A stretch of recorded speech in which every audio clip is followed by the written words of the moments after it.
All right. So between yesterday, last night, and some of this morning, I really dug into this 100+ page bill, which was the Energy Affordability, Independence, and Innovation Act that Maura Healey signed. And she promises, just to catch you up to speed, she promises savings of $10 billion in the next 10 years to the ratepayer. Now, I really, really scrutinized this bill. I went through it with a fine-tooth comb, and guess what? Mike could do fuzzy math as well, right? I could do the fuzzy math too, and I'm going to.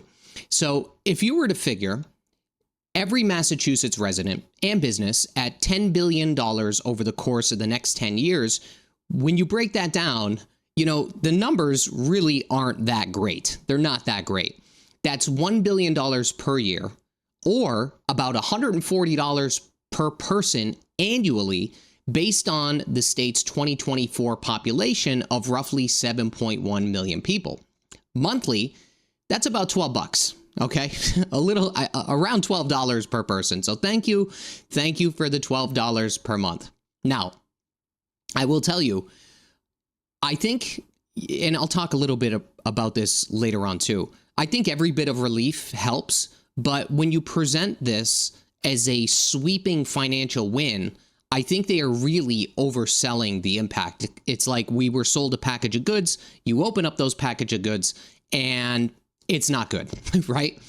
And a lot of us ratepayers, like, people are facing triple plus digit bills from last year to this year. And it just keeps on increasing. The cost of living here keeps on increasing. And this $12 really amounts to pocket change dressed up as some policy reform. And honestly, one of my biggest issues with this bill is time. And I haven't seen, a lot of people have reported on this bill itself, but I haven't seen much people talk about this. Time kills deals. It also could kill mandates. It also could kill bills, and it could also kill the overall savings. Anything when you introduce time, it's a bad thing. So this whole plan is banking on benefits that are years away, while people are getting crushed by their utility bills now. That's my problem. There's way too much runway before any of the relief kicks in. And let's be real here, guys. I feel like this is a common sense take that anything can happen between now and then.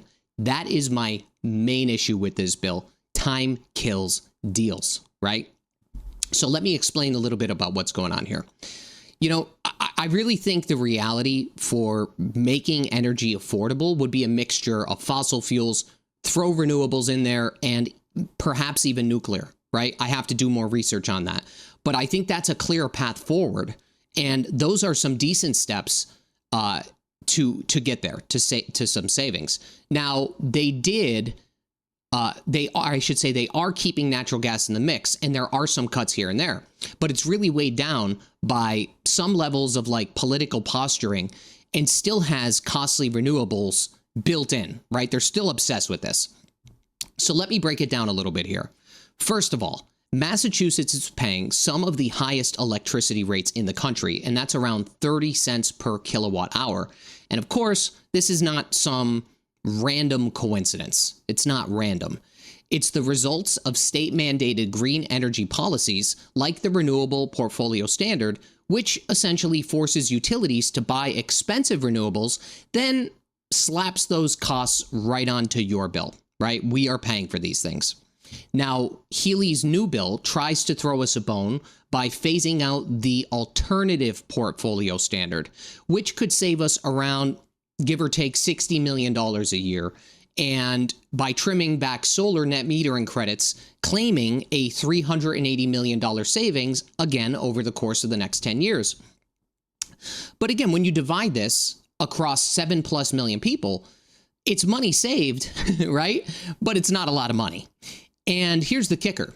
We're still keeping the main renewable portfolio standard, which is pushing for over 40% renewables by 2030.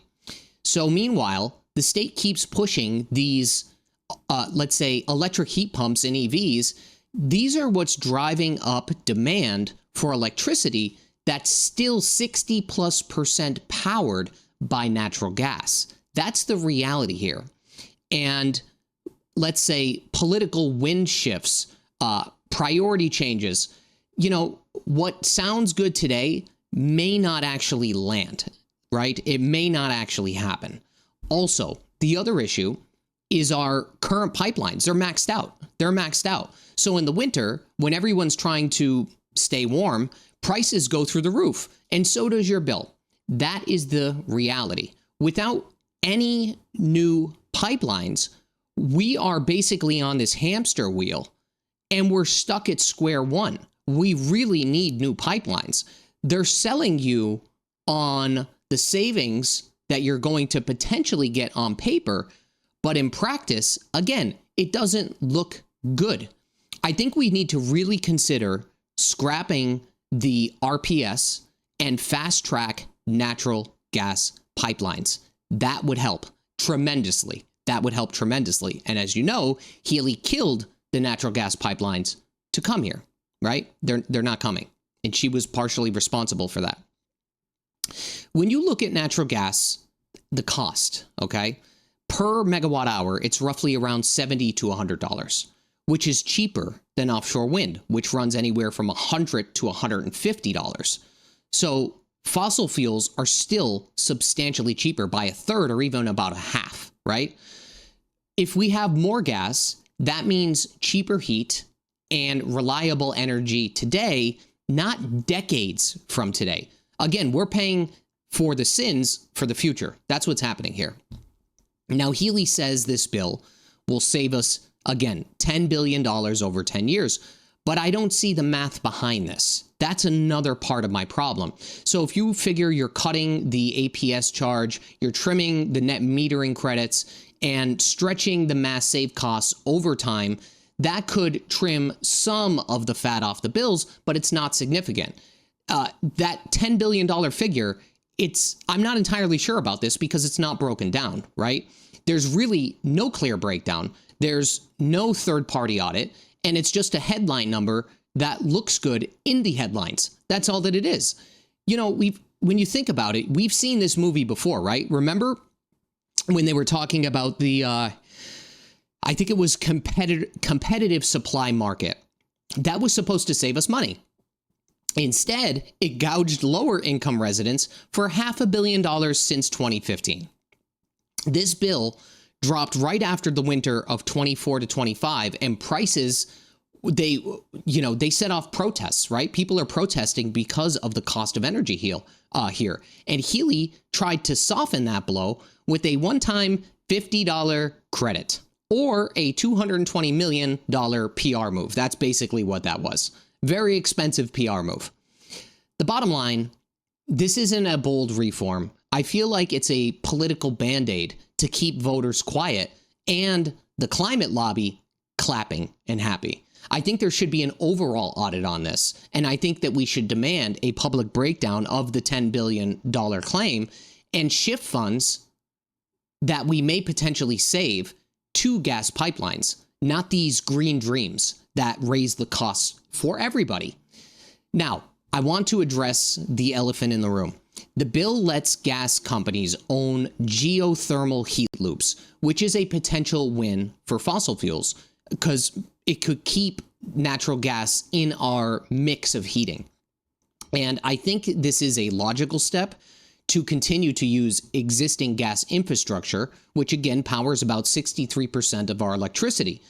But the bill does go off track here. And even when I was reading this yesterday, I was shocked to see this too, because they have this flashy repeal of the 1982 nuclear ballot law to chase small modular reactors, or SMRs.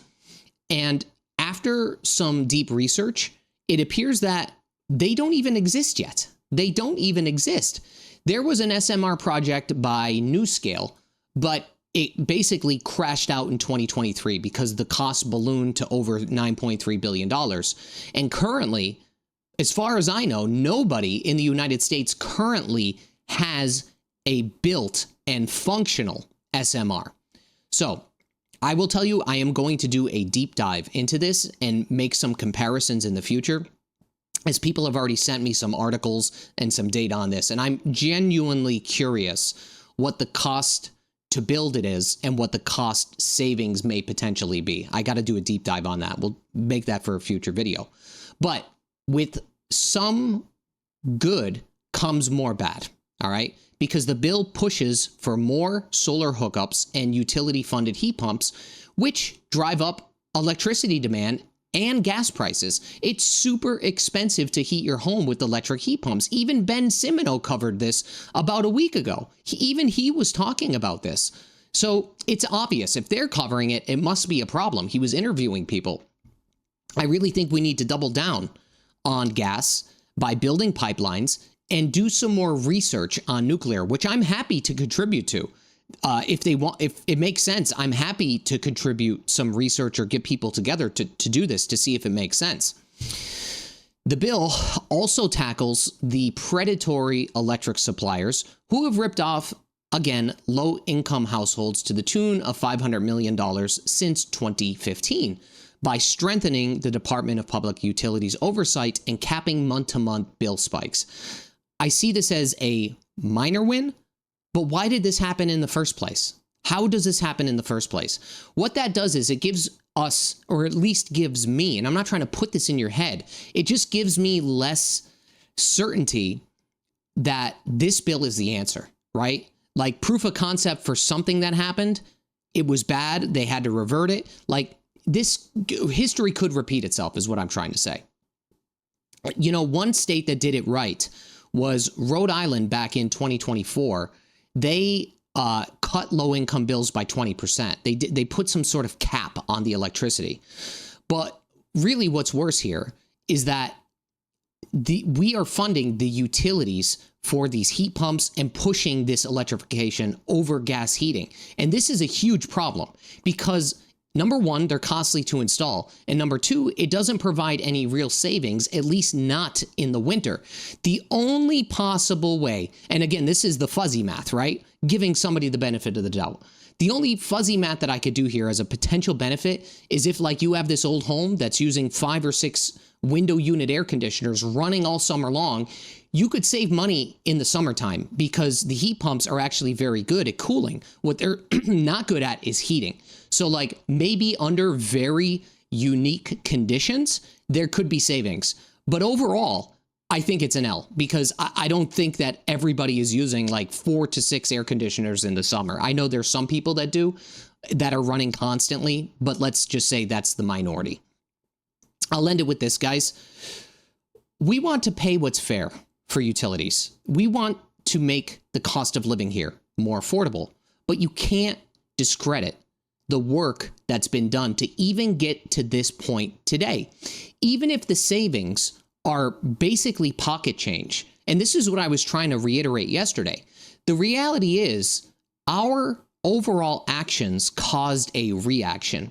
And I know people are disappointed with the amounts, they're disappointed with the bill and whatever it may be, but things aren't going to change overnight. They are just not going to change overnight.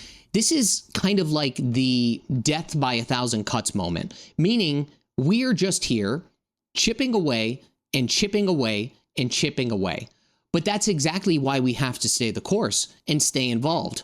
Really, because if we don't push for transparency, if we don't push for accountability, and if we don't push for real impact, then we'll all keep getting these half-baked measures dressed up as progress, right?